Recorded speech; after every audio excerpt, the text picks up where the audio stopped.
Entonces, lo que nosotros le estamos proponiendo a la industria es: deja de producir alimentos en cientos de hectáreas y hazlo en un par de centímetros cuadrados.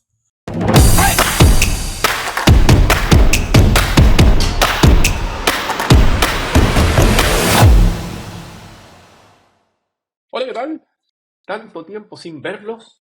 Mi nombre es Rob Villanueva, soy el cofundador de Entrepreneur, hoy entnerd.com, y estamos con un invitado de lujo. Estamos con Eduardo Zavala, quien es el cofundador y CEO o CEO de Dan Properly, una startup chilena del mundo de la biotecnología que ha estado haciendo harto ruido últimamente. Son uno de los ganadores de los premios Avoni en el último tiempo. Y queremos conversar precisamente con ellos respecto a lo que están haciendo, la disrupción que están trayendo en el mundo de los nuevos negocios, de la alimentación y probablemente otras cosas. Eduardo, muchas gracias por estar con nosotros el día de hoy. Un gusto, siempre es un gusto estar contigo y conversar y poder contar un poquito de lo que estamos haciendo. Empecemos de ahí. Eh, Hay gente que obviamente te conoce por los galardones que han ido, no sé si decir acumulando, pero que han ido obteniendo en Dan Properly durante el último tiempo. Más allá de la comunicación activa que ustedes tienen en redes sociales, tanto LinkedIn, Instagram, sí. Eh, pero hay otros que probablemente desconocen muchos detalles. Entonces te quería preguntar desde ahí, ¿qué es Dan Properly? ¿Qué es lo que hace? ¿A qué se dedica? Nosotros somos una empresa de biotecnología, pero trabajamos en la industria de los alimentos. Así que por eso en general se relaciona a hacemos ciencia, pero estamos en la industria de los alimentos. Y lo que nosotros hacemos muy específicamente son ingredientes para la industria de los alimentos.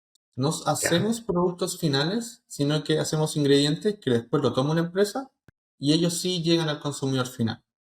Y estos ingredientes cumplen con dos cosas, como que lo llena siempre. Es ingredientes que sean saludables para las personas y sustentables con el planeta. Son dos cositas que a nosotros nos interesan muchísimo y que marcan muchísimo lo que nosotros estamos haciendo. Si no es rico, si no es saludable, no nos interesa seguir esa línea. Y si por el otro lado no tiene un beneficio en su proceso productivo para el planeta, tampoco Mm. vamos a ir por ahí. Oye, está súper interesante eso. Por mientras estamos mostrando a quienes puedan ver esta entrevista, estamos mostrando el sitio web de Dan Properly. Estamos haciendo un scroll para que puedan ver en el fondo todo el contenido de la página. Mencionaste cosas súper interesantes. Una startup de biotech que en el fondo también tiene un lado pensado en la sustentabilidad y la sostenibilidad. Sí. Eh, y tener un impacto en la salud. ¿Cómo fue que llegaron a eso? ¿De dónde vino la idea? Te lo pregunto porque, de lo que yo tengo entendido, es que eh, cuando tú estabas en tu ocupación anterior, había un acercamiento, un interés en profundizar tu conocimiento en el mundo de los hongos. Ujú. Entonces, va de la mano, ¿de dónde viene esta génesis de tener esta misión y visión? Nosotros seguimos haciendo cosas con los hongos, pero nunca fue una decisión como queremos hacer cosas con los hongos. Fue que naturalmente en este camino que hemos ido recorriendo, que hemos estado en el ecosistema de emprendimiento con DP y otras cosas que hemos hecho antes, unos 6 7 años, no fue una decisión, queremos hacer cosas con hongos, vemos mucho valor en el reino fungi, muchísimo valor, partiendo por lo desconocido que es. Hace un par de décadas solo se hablaba de los animales y las plantas. Hoy día ya estamos hablando del reino fungi como un reino completo, desconocido, con muchas especies que todavía no conocemos. Entonces, desde ahí está entretenido, al menos, empecé a Mm, mirar soluciones de un reino que es totalmente nuevo y súper complejo. Em, y por eso hemos empezado a trabajar con hongos. Y en general las cosas que nosotros hacemos es con hongos. Y cómo eso se empieza a conectar, y es lo que nosotros hoy día estamos empujando, es que los hongos tienen un rol vital en el mundo, conectando todo lo demás. Han estado con nosotros desde que existe el planeta, han estado conectando, degradando nuestros desechos desde el día uno, y no existiría, probablemente no existiría la vida como la conocemos si no fuera por los hongos. Entonces, nosotros siempre hablamos que queremos recuperar el equilibrio con la naturaleza porque los hongos siempre han estado en equilibrio con la naturaleza. Todo lo que hacen es en pos de que una planta después pueda crecer, de que puedan ir degradando lo que un animal se murió y eso después se descompone para que pueda nacer nueva vida de ahí.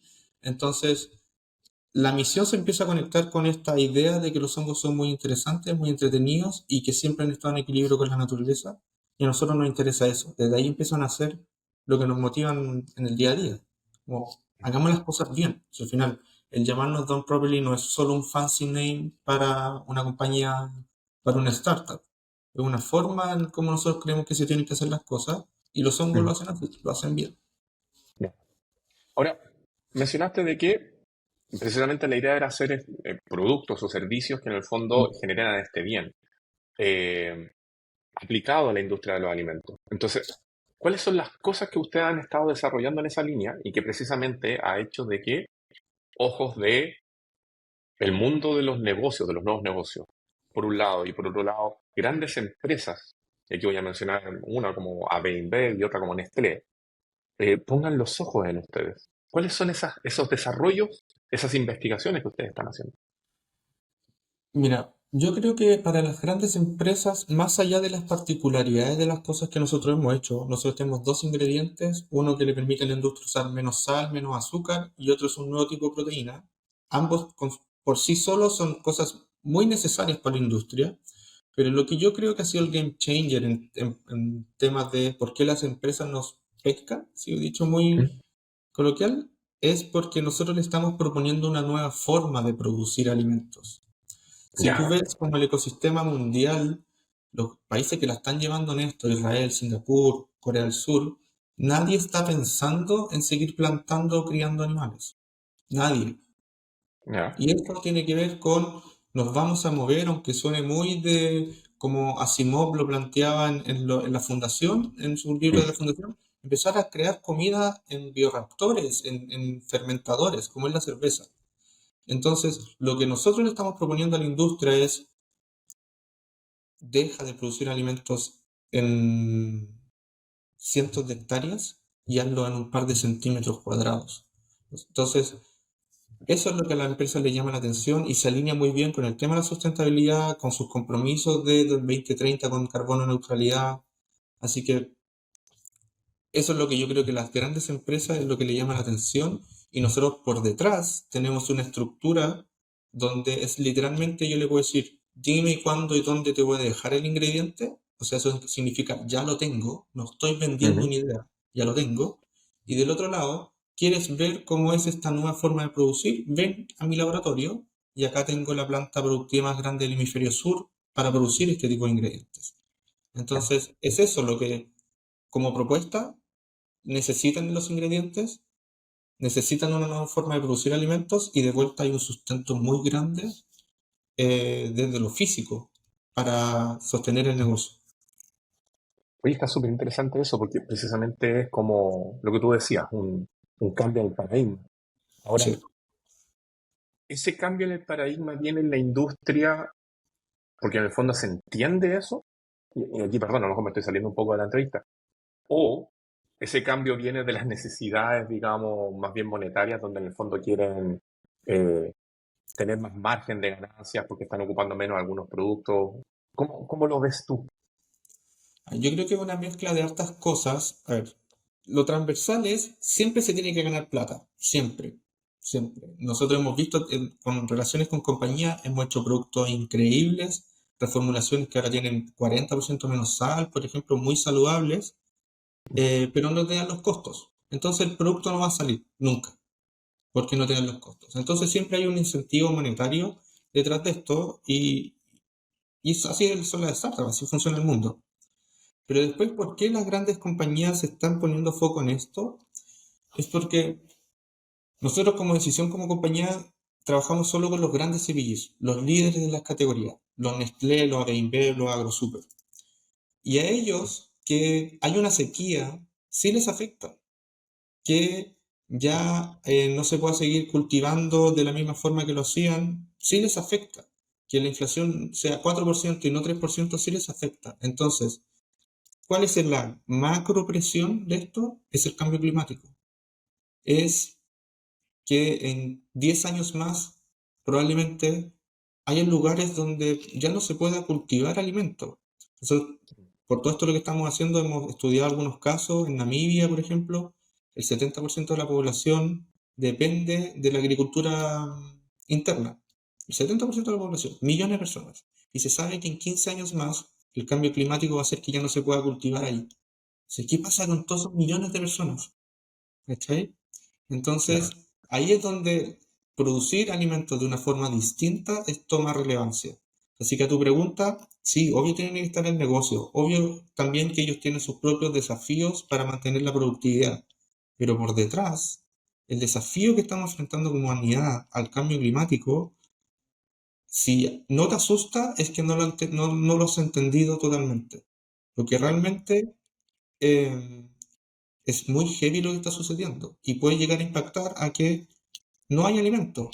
También conocemos otra historia, por ejemplo, Singapur hace como 1 o 2 años estuvo a 2 semanas del país completo quedarse sin comida. ¿Cachai? Como un Ya. país completo por temas de cambio climático, por lo que estaba pasando post-COVID. Entonces, el desafío es tan grande, tan grande, que por eso digo, si el cambio climático no te asusta, es que no lo estás entendiendo lo suficiente las consecuencias que puede tener. Mm. Sí. Me hiciste acordarme, hay unas palabras que dijo, no me acuerdo el nombre lamentablemente, pero una experta española Ujú. mostró en una presentación que se hizo, de hecho en Valparaíso, una feria de cambio climático, mostró un mapa. Y en ese mapa, en 10 años más, o incluso menos, en 5 años, mostraba como habían ciertos lugares del planeta que la ONU ya estaba descartando como lugar de vida en la Tierra. Sí, Porque, porque las temperaturas hasta que en el no se puede fondo vivir. los pájaros empezaban a morir, las personas no podían vivir. Impresionante. Exacto, exacto. Y imagínate, nosotros los mismos chilenos, veamos cómo ha ido avanzando el desierto. Imagínate que por ahora es algo bueno que se están cosechando vinos al sur de Chile y eso le da características que después son bien beneficiosas como a nivel comercial, Mm. pero antes estáis plantando vino en el Maule, ¿cachai? Y antes lo plantabas en la cuarta región, el Valle del Elqui, y todos nosotros sabemos que era muy relevante. En 20 años más probablemente el Valle del Elqui no exista como zona vitivinícola. Entonces, sí, es entretenido del lado de como estamos creando vinos con características nuevas, pero eso es porque se te está secando el país.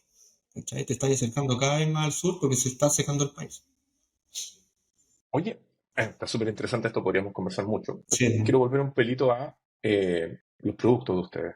Me ujú, dijiste que tenían dos, y yo sí, estuve mostrando un poco la página mientras estábamos conversando, y está Mico y está Race o Ralce. sí. Cuéntanos un poquito de eso, de qué son y cómo funcionan. Sí, pues, son dos ingredientes. Lo que nosotros hacemos técnicamente son fermentaciones. Son esas fermentaciones que siempre hemos utilizado para hacer vinos, pan, destilados, cosas así. Nosotros estamos ¿Mm? utilizando para crear otras cosas que son estos ingredientes. Y Race, o Rice para los amigos, como siempre le decimos, es un ingrediente que le permite a la industria usar un 40% menos sal o un 25% menos azúcar en distintos tipos de Ya, categorías de productos, en panadería, en procesados cárnicos, en productos plant-based, sopas, galletas, muchas categorías que hoy día nosotros estamos utilizando el ingrediente. Y generalmente son las categorías donde hay mucho problema con la sal, hay mucho problema con el azúcar. ya, Entonces, en esta idea, en esta necesidad que tienen las grandes empresas de alinearse a alimentos más saludables, nosotros estamos justo ahí. Decirle, ya, tu perfecto. producto, tu pan que comemos todos los días puede ser igual de crujiente, igual de rico, pero ahora con un 40% menos sal, es un cambio muy importante. Eso es Ya, ok. por ese ingrediente que Esa, ya nosotros ya lo estamos comercializando. ok, ese es Rice. Y Exacto. Mico. Y mico es un nuevo tipo de proteína que viene de los hongos. Estos son como las raíces de los hongos y que tiene dos características muy principales. Nutricionalmente, ultra competitivo. En esa idea de que los vegetarianos, o las personas que están consumiendo menos carne, siempre dicen, mira, volví a comer carne porque no estaba consiguiendo mis proteínas diarias. Eso no nos Mm, pasa a nosotros. Tenemos 20 gramos de proteína, fibra, los aminoácidos esenciales, 0% de colesterol. Así que nutricionalmente soy competitivo. Pero después donde le sacamos mucha ventaja a cualquier otro tipo de alternativa es que solo nos toma 48 horas producirlo. Entonces, en dos Wow. días yo hago lo que una planta necesita meses o un animal necesita años para estar listo. Y eso obvio te trae consecuencias, buenas consecuencias, de que usamos poca agua, casi no emitimos CO2, y usamos centímetros cuadrados para producir la proteína, lo que se hace en fermentadores, como la cerveza. Entonces tú siempre en el mismo espacio estás produciendo alimento muy rápido. Y eso es realmente un game changer para la industria, sobre todo por el uso de recursos y por la idea de mantener el modelo o sea, mantener el modelo comercial, pero cambiar tu modelo productivo, dejar a los animales detrás y seguir vendiendo los mismos productos, ahora con otro origen. Seguir aprovechando el sistema que ya está. La persona al Sí. final como que no lo ve, está como tras bambalinas, digo. Pero esto Ujú. efectivamente llega a la persona. Ahora, Sí. y aquí tengo una duda. Por estos dos productos que ustedes desarrollaron, ¿fue que obtuvieron el ABONI, el Premio Nacional de Innovación? ¿O Sí. fue por uno de ellos? Fue solo por Mico. Ya, Nosotros postulamos el proyecto de Micos y nos ganamos el premio de empresa más innovadora en el área de alimentos. ya, perfecto. Ahora, con todo esto, que obviamente entendiendo que son una biotech, por lo tanto, tienen que investigar, tienen que probar, tienen que testear para después llegar efectivamente a producción. Eh, ¿Cuánto tiempo les llevó para llegar a tener estos dos productos que son, como tú dices, game changer del mercado? Sí. Sin considerar la pandemia, porque la pandemia nos quitó 2 años a todos, yo creo que estuvimos unos 3 años desarrollando la ciencia. Y ahí nosotros estuvimos bien ocultos, fue una decisión propia de no vamos a salir a comunicar si no tenemos esto desarrollado. Y estuvimos, yo creo, 2018 hasta 2020, una cosa así, desarrollando la ciencia, 2021 haciendo la ciencia. Pero después viene el gran desafío, que es lo donde hemos puesto el foco en los últimos años, es que la industria, como te decía, el desafío es tan grande que venderle 1 kilo de micoproteína no es nada, 1 tonelada no es nada, hay que vender cientos de toneladas para hacer realmente el Mm. cambio. Porque si no queda como un lindo proyecto de ciencia, pero si realmente queremos que llegue al mercado, hay que producir toneladas. Y lo que nosotros hacemos, nadie lo hace en el hemisferio sur. No hay esa capacidad productiva. La tuvimos que instalar, diseñar y construir nosotros mismos. Así que estamos justo en eso. Ahora estamos terminando de construir la planta de producción de este tipo de ingrediente más grande del hemisferio sur. Entonces estamos súper posicionados para poder cumplir con las demandas de los partners que tenemos, que son, como te decía, Nestlé, AB InBev, Eurosuper y otros. Oye, Pues, Eduardo, y ahí todo este desarrollo, toda esta preparación productiva, se va a hacer desde Chile y mientras yo siga siendo el CEO de la compañía, toda la ciencia de DP se va a quedar en Chile. Van a tener que ya, echar para que eso cambie. Eso es algo que yo quiero mantener y que al final, a ver, el gran negocio no está en Chile, el negocio, porque Chile mm, es chico, al final eso, esa es como la gran respuesta. Es un buen país para pilotear, pero el negocio está afuera. Pero eso no significa que el valor de lo que estemos creando se tenga que ir para afuera. Y por eso la ciencia se va a quedar en Chile. eso te iba a Sí, preguntar, sí, científicos también. sí. Sí, es así. Y uno no tiene que ser ingenuo de que si hay otro, en otro país te ofrece mejores condiciones para desarrollar el negocio, tienes que tomarla. Es todo lo bonito, todo lo inspiracional de lo que nosotros estamos haciendo, también tenemos que combinarlo con que esto tiene que ser un negocio. Pero el punto es que Mm, sea un negocio que le haga bien en toda su cadena de valor. ¿Cachai? Entonces, ya. si hay que ir, no sé, a una Irlanda, que se sabe que hay beneficios tributarios para crear la empresa, habrá que hacerlo en su debido momento. Pero, O sea, no te cierras a que eventualmente, no, no sé, Drone Properties también esté ubicado en otros puntos de planeta. no, y para que nosotros realmente, como te decía, tengamos una relevancia de proponerle al mundo una nueva forma de producir alimentos, hay que llevarlo al mundo. Pero lo que yo te digo es que la ciencia, todo el desarrollo intelectual, la gente que está creando valor para la compañía desde el punto de vista científico, se va a quedar en Chile. Y después la empresa se tiene que operar en otros lados, sea lo que se hizo en Chile, replicado en otro lado, pero se creó en Chile. Dale, dale, dale.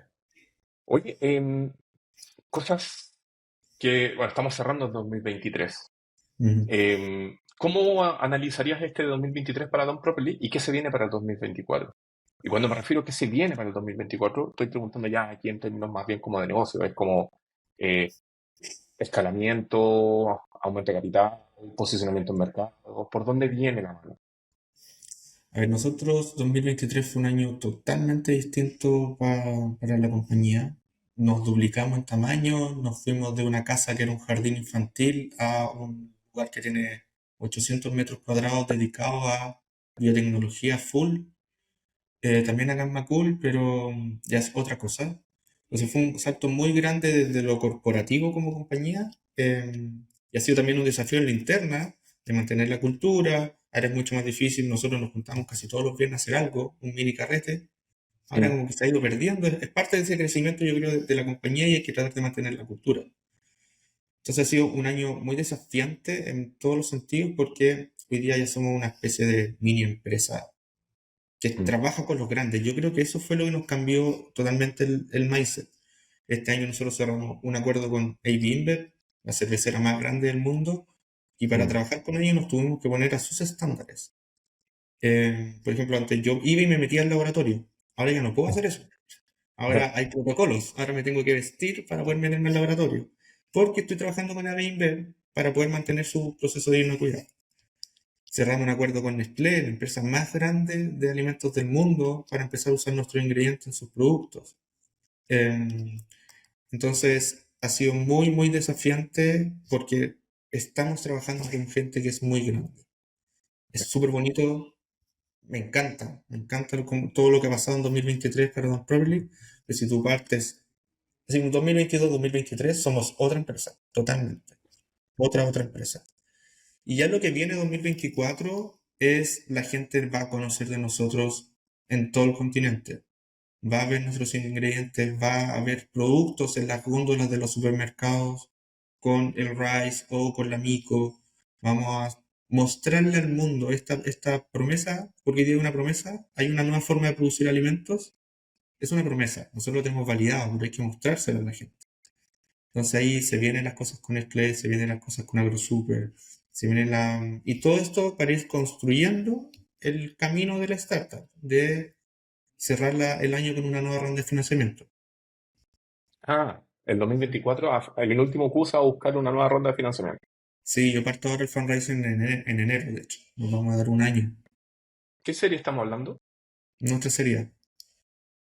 Ya, Sí, wow, wow, wow, wow. Ahora, a mí me saltó una duda cuando me dijiste el tipo de cliente que tienes.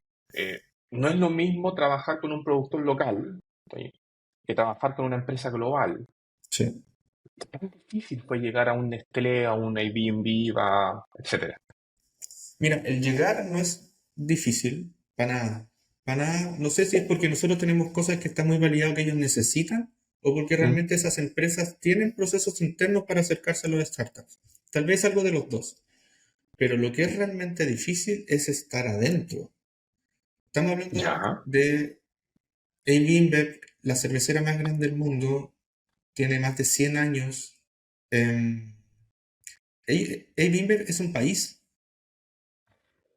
un país en sí mismo, venden más que algunos países. Le pasa lo mismo a Nestlé. Entonces, navegar por esas estructuras internas de la compañía es súper difícil.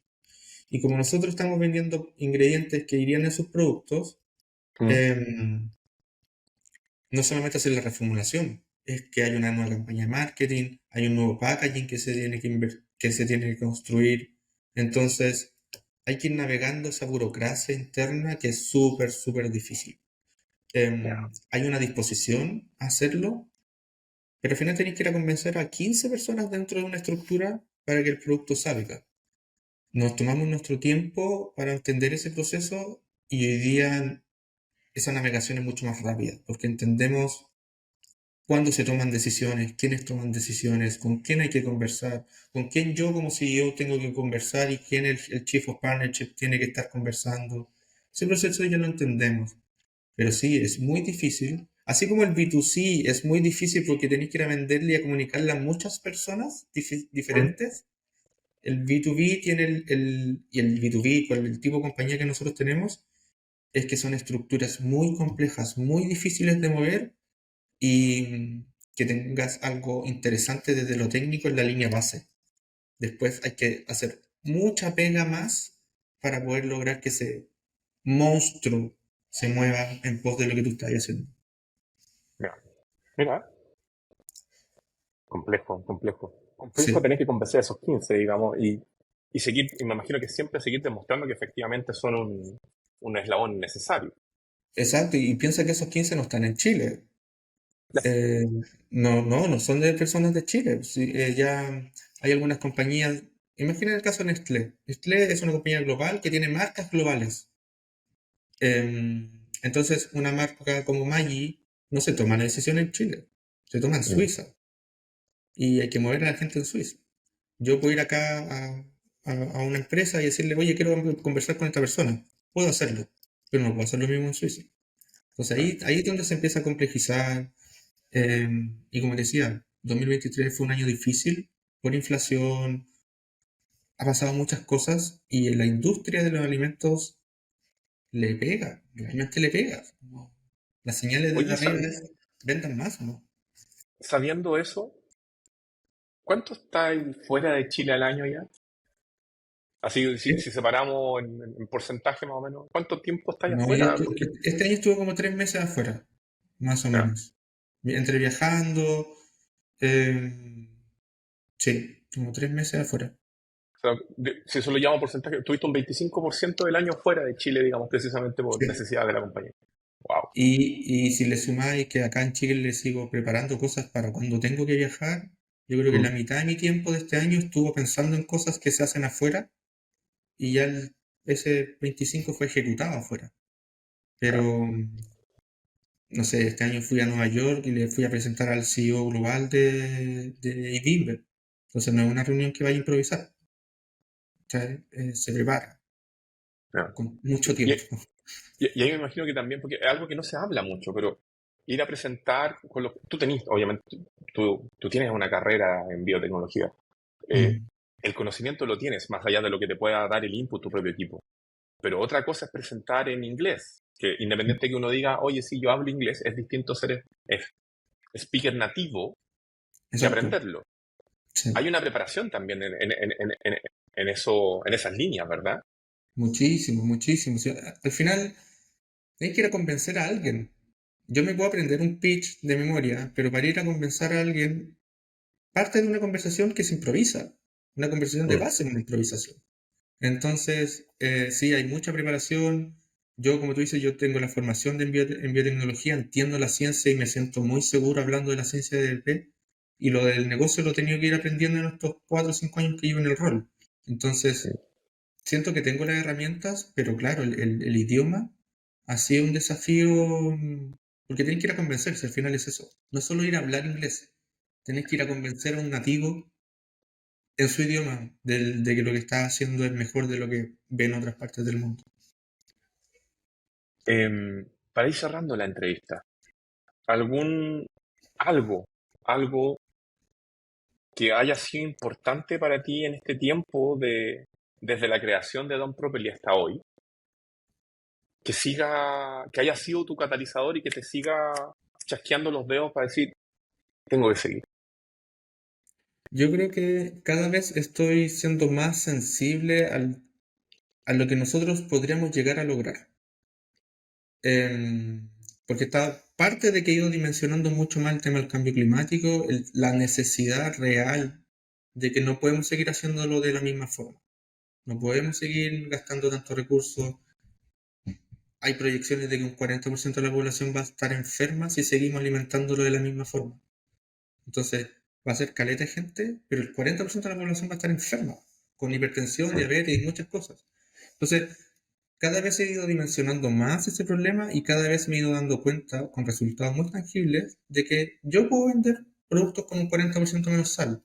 Ahora que lo descubrimos, puedo vender productos con un 25% menos azúcar. Puedo producir proteína en 2 días y gastarme una fracción de recursos eh, de agua, emisiones CO2, que es lo que hace la industria hoy día. Entonces, como la compañía ha ido avanzando con cosas muy tangibles, es como, wow, como si realmente me la creo, realmente me consigo los buenos partners, yo puedo ofrecerle al mundo una nueva forma de producir alimentos. Y eso como que cada vez, y está permeando para el equipo para abajo muchísimo. em, el desafío es enorme. Enorme, enorme, enorme. Nadie lo ha hecho, pero ahí está, creo que ahí está mi fuente, la que me está haciendo levantar todos los días. A trabajar, porque me levanto también a otras cosas. Claramente. Sí, Eduardo Zavala, por la patria y por la universidad, muchas gracias por haber estado conversando con nosotros acá en muchas gracias. Entretener. Un gusto siempre. Nos vamos a ver ahí en el nuevo estadio. Eso. Nos veremos nuevamente en el estadio. Nos vemos. Chiquillos, próxima semana, nueva entrevista con un nuevo actor del ecosistema de los negocios de Chile, de Latinoamérica y de Europa. Nos vemos la próxima semana.